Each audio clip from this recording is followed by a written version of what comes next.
Salut à tous. Dans la vidéo d'aujourd'hui, j'ai décidé de parler du pouvoir du partenariat. Lorsque vous faites du business, lorsque vous êtes dans le monde du business. Pourquoi j'ai décidé de parler du pouvoir du partenariat? Parce que dernièrement, lors de nos formations, on a eu un apprenant qui est venu faire la formation. Il avait tellement d'idées en tête.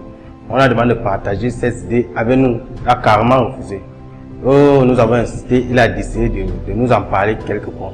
Alors, restez jusqu'à la fin de cette vidéo, car je pense que cette vidéo va énormément vous aider.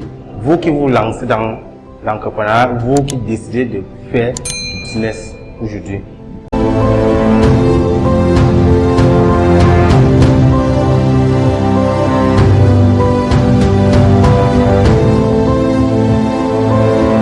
Alors, qui suis-je? Je suis Francis Tamen, je suis consultant en web marketing. Je me détermine également comme un vendeur assoiffé. Sur cette chaîne, nous avons décidé de partager avec vous des astuces, des conseils, des tutoriels et un peu de motivation pour aider ces personnes-là qui ont vraiment l'envie d'entreprendre, qui ont vraiment l'envie de se lancer en business, de prendre le business à ce niveau et d'amener à un niveau supérieur.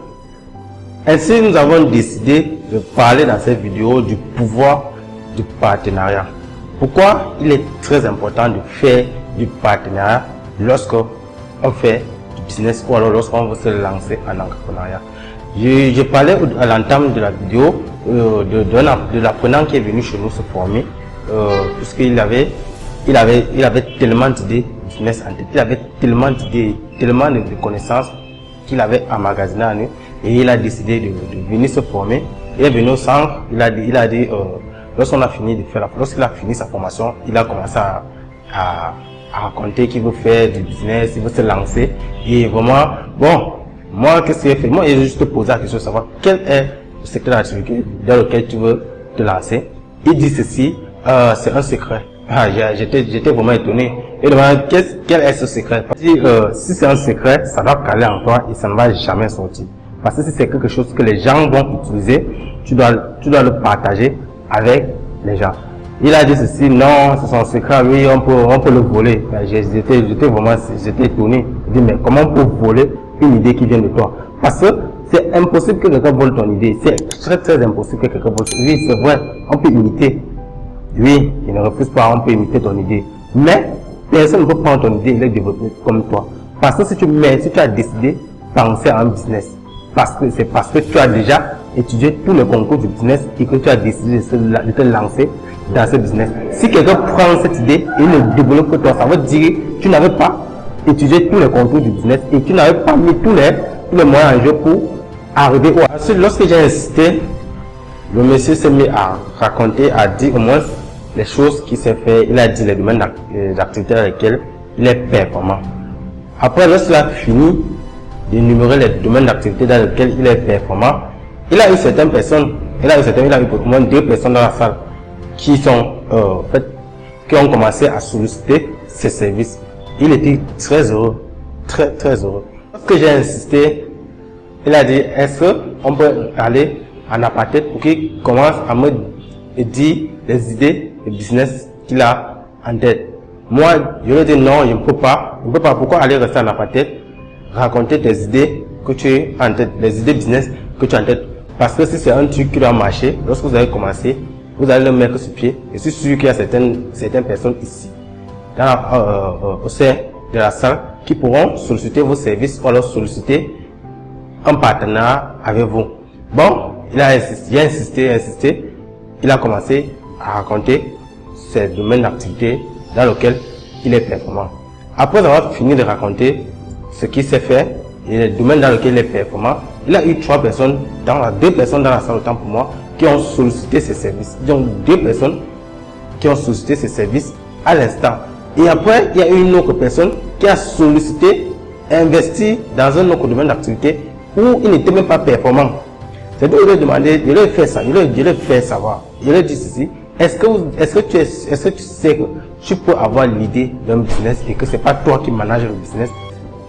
Et tu implantes même le business déjà, tu as implanté le business, mais c'est pas toi qui manages le business. Il dit non, je ne peux pas, si je veux lancer un business, c'est moi qui dois être à la tête, c'est moi qui dois tout faire, c'est moi qui dois être, tout doit passer par moi. Je leur dis ceci, non. Si c'est comme ça que tu penses lancer ces entreprises que tu, ou alors, si c'est comme ça que tu penses évoluer dans tes business, je t'assure, je ne pense pas que tu dois durer sur le long terme. Puisque, si c'est que vous, je suis sûr, si comme tu parles de, il parlait de l'agriculture, je dis que si tu parles de l'agriculture et tu parles de l'informatique, tu parlais également, il a parlé également des terrains qu'il avait avant. Il a dit que est-ce que tu peux gérer tout ça seul? Il dit non, je peux tout gérer ça seul, je peux faire ceci seul. Je lui ai demandé que, ok, si en une journée, quelqu'un veut un terrain et qui va aller faire la visite du terrain, et il y a une autre personne qui veut que tu lui fasses les services informatiques, et une autre personne qui veut lancer son business qui veut se lancer dans l'agriculture. Il te sollicite le même jour. Est-ce que tu peux gérer toutes ces personnes-là le même jour et à des heures différentes? Il dit, ah, je vais les programmer les jours différents, ceci. Et il dit que, ok, si tu penses que tu vas les programmer les jours différents comme ça et que tu programmes le code demain, après il te déprogramme, il te dit que non, je ne suis plus intéressé par ton business, que vas-tu faire? Il dit, il va trouver des partenaires ailleurs. Il dit, ok, si tu trouves 10 partenaires, et que sur ces 10 partenaires, il y a 6 que tu perds en faisant comme ça. Comment penses-tu évoluer dans le long terme avec ce business? Il dit non, je veux pouvoir gérer. Je lui ai dit non.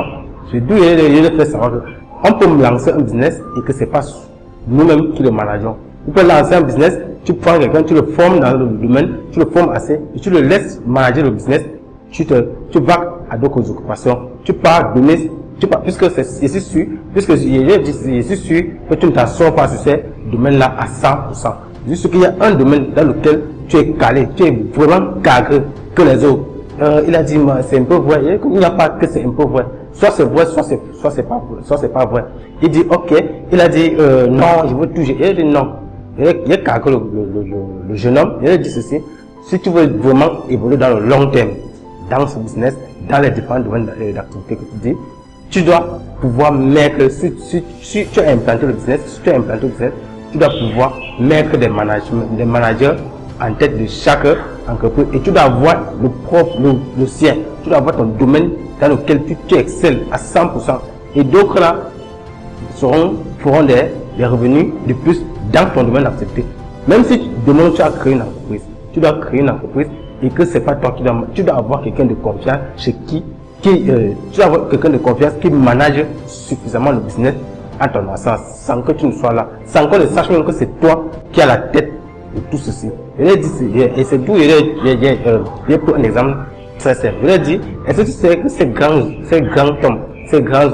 d'affaires que tu vois, ils ont plusieurs domaines, ils ont plusieurs business, mais on ne connaît que c'est lui qui gère, mais il y a plusieurs business qui gère. Il y a plusieurs business qui gèrent, mais il ne le fait pas. Il n'est même pas présent. Pourquoi il décidait de faire tout ça? Puisqu'il n'avait personne pour le canaliser, il a décidé, il pensait que c'était, c'était la bonne idée de tout faire seul. Dans le business, c'est impossible de tout faire seul. Très impossible. C'est très impossible de tout faire seul. Lorsque vous faites dans un business, lorsque vous êtes dans le business, cherchez des partenaires. Des partenaires d'où vous allez gagner. Ça sera un partenariat gagnant-gagnant. Parce que si c'est que vous prenez un service, si c'est que vous faites, vous prenez un service dans lequel vous ne faites pas et que vous partez chercher le client dans ce domaine d'activité et que au finish, le client souscrit au service, vous avez votre pourcentage et celui qui fait le service, il est content, vous êtes content et basta. Personne ne doit rien à l'autre. C'est comme ça dans le business. Imaginez, vous ne pouvez pas, surtout alors lorsque vous voulez le lancer dans un domaine d'activité et que vous n'avez aucun sou, vous n'avez rien.